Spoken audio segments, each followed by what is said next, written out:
I'm on my way to Kuyu Island with my friend Matt to hunt black bears. We got on a series of various size airplanes, and now we're on a boat we borrowed from one of Matt's friends from a small village called Cake. Now we're just going to shoot across the bay and see if we can't find a bear before dark. It gets dark at about 10. I believe it is 6:30, and we need to find a place to camp, set up camp, and then go look for some bears. Hello, future Ben here. Now, after I shot the first scene of this trip, something happened to my camera and it stopped recording audio. I had the GoPro with me, so all of the audio that you see from this point in the film forward is from the GoPro and voiceover that I'm recording now that I'm home. It's a bummer that my camera broke while we were on this trip, and even more of a bummer that I didn't know that it had broken while I was on this trip, so I spent a week talking to a camera that wasn't recording audio. But this story is important enough to me that I'm gonna try and tell it without the audio that I recorded while I was out there. So what we're doing now is we're just cruising the shorelines, looking for bears with our binoculars. The bears, when you see them, they're jet black, so they really stand out.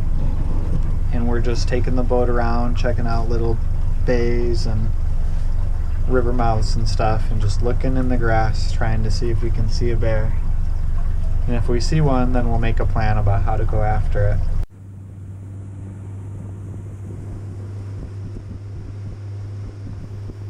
Oh yeah. Is it? That's a bear. Where are we looking? The grassy peninsula, like right there. Matt thinks it's a porcupine. I don't believe him. Alright, load the gun.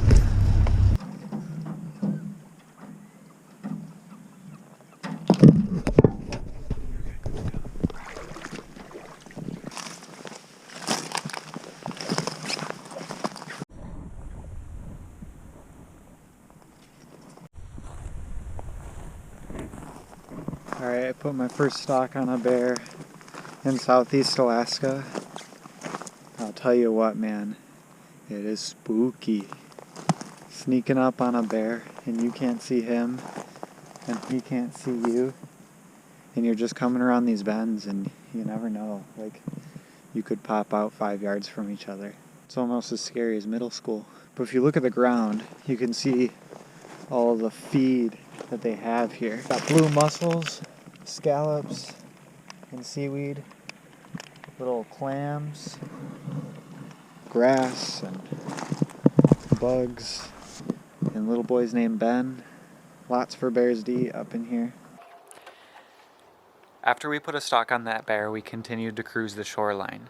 The difficult thing about approaching bears from the boat is how loud it is to land an aluminum boat on a rocky shoreline. During the middle of the day, it was too hot for the bears to be out on the shoreline, so we fished. Now, we weren't really prepared to fish for halibut or lingcod, which are the staple food sources in this area, but we were able to catch a couple goofy looking fish. We caught a sole, an Irish lord or sculpin, and then some eel looking fish that maybe somebody watching this video will be able to help me identify. We also saw a lot of marine life like orca whales.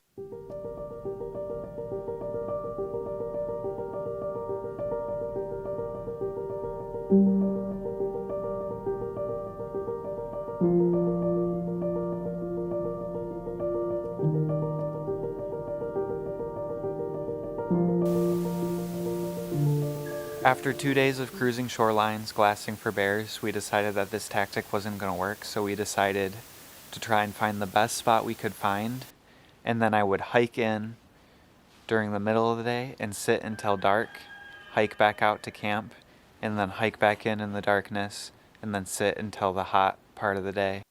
While I was sitting in the meadows watching for bears, there was a lot of other wildlife that came out. I saw many geese and cranes and different kinds of waterfowl, and even a handful of Sitka black-tailed deer. I've never seen a black-tailed deer before, and they're a lot smaller than the whitetails that I grew up seeing. As I was walking into my hunting spot on the first day sitting in that meadow, I spotted a bear at about 200 yards. He was in really tall grass, so I wasn't able to get to a prone shooting position, so I stalked him and I spoke to the camera here. And this clip is the one I am the most disappointed to lose the audio, because you can see me planning my stalk and going after a bear, and I actually got to about 117 yards, and I had an offhand shooting shot, but that's not something I practice on a regular basis, so even though I felt stable, I wasn't confident enough to take the shot, so I let it walk. We sat these meadows for 2 more days, and then we eventually decided to go into town and cruise all of the logging roads. The town of Cake is on an island called Kupreanof. And Kupreanof Island used to be commercially logged, and so they built hundreds of miles of logging road, which is maintained by the town people for hunting. Most of the people on Kupreanof Island are native Alaskans, and they don't like to hunt bears. They would prefer to eat seals and deer and moose. And they also get plenty of fish and deer on this island that they don't feel the need to eat the bears, even though it is my preferred source of meat. Matt lived on this island for 3 years, and while he was here, he made some really good friends. I've learned that the people in these small communities really come together to take care of you. While we were sleeping in our tent, one of Matt's friends came over and dropped off this nifty little red truck. It's a little stick shift Mazda truck, just big enough for both of us to fit in the front and a bear to fit in the back. We spent the next 2 days driving Larry the truck around the island. Matt would drop me off at different hiking trails or some poorly maintained logging roads, and I would walk for miles while Matt cruised the roads looking for a bear.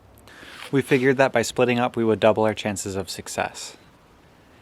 Now, I had never been to Southeast Alaska before, so the environment totally blew me away. It was like Alaska on a totally different scale, and I inevitably got a little bit distracted by some of the local wildlife.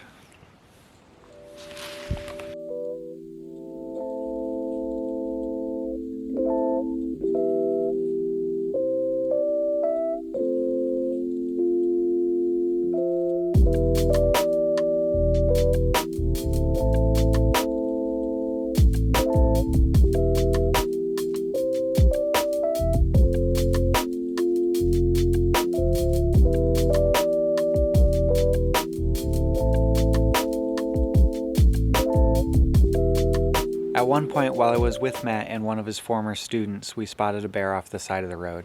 As I approached the bear, it saw us and ran into the woods. So while Matt and his friend stayed back, I did a big circle around where the bear was. And I came into the woods and actually pushed it back out onto the old logging road. And so when I came back around, I came around the corner and the bear was 10 yards from me, standing there eating grass. It happened so fast that I wasn't able to get a video of the shot, but the bear was quartering towards me and I shot through its front shoulder, and it went into the thickest brush that it could find. Matt's gun was jammed at the time, so I had the only working firearm at the time, and I had to go after the bear by myself to try and recover it. This was by far the scariest part of the entire trip. Walking into the thickest brush that I had ever seen, looking for a bear that I just shot at 10 yards. And I was just hoping that it was a good shot and that the bear died quickly.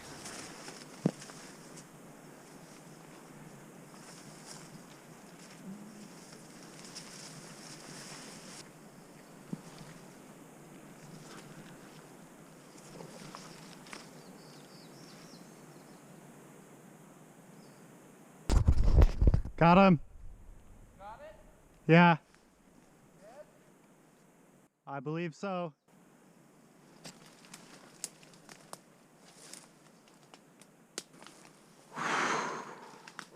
Oh, I got a bear. Man, that'll get your blood pumping, I tell you what. Walking up on a bear you just shot when you're the only gun. Whew. Once I got past the scary part of approaching the bear, I was just unbelievably thankful for everything that this means for me and my family. The meat off of these bears is just so rich and delicious. It's one of my personal favorites, and I think it's Brittany's favorite meat as well. Now, I did have another bear tag in my pocket, but from this point in the trip forward, I was going to hold out for a bigger bear and try my best to help Matt get one. So we continued driving and walking down roads, looking for a nice bear for him to shoot for his freezer.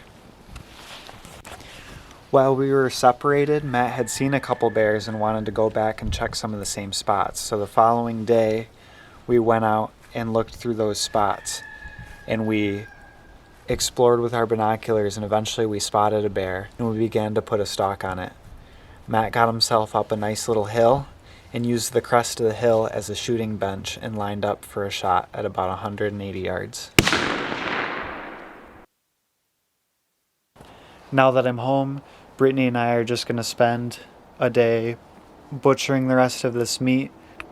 I have a hide that's frozen right now. Eventually I'm going to flesh that and take it to a tannery, and then I'll have something beautiful to hang on my wall and for people to come over and touch it and just appreciate this bear for a long time to come. Hopefully, if you made it this far, you enjoyed me telling this story. And know that I'm working to fix my camera, and our future films will be even better than this, and I'll be able to talk through the adventure while I'm going through it like I planned to on this trip.